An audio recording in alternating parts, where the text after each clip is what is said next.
రేపు జగిత్యాలలో జరిగే బీఆర్ఎస్ సభకు భారీ ఎత్తున ఏర్పాట్లు చేశారు. దీంతో పట్టణమంతా గులాబీమయమైంది. వివేకానంద గ్రౌండ్ లో కేసీఆర్ భారీ బహిరంగ సభ నిర్వహిస్తోంది బీఆర్ఎస్.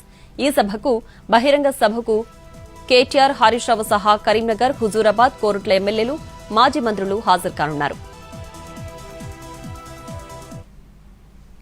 ఇదే సభలో కేసీఆర్ సమక్షంలో మాజీ మంత్రి జీవన్ రెడ్డి బీఆర్ఎస్ కండువ కప్పుకోనున్నారు.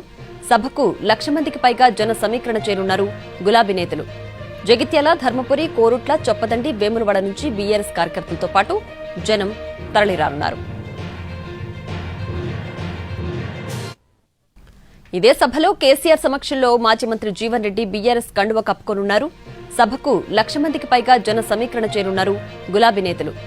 జగిత్యాల, ధర్మపురి, కోరుట్ల, చొప్పదండి, వేములవాడ నుంచి బీఆర్ఎస్ కార్యకర్తలతో పాటు జనం తరలిరానున్నారు.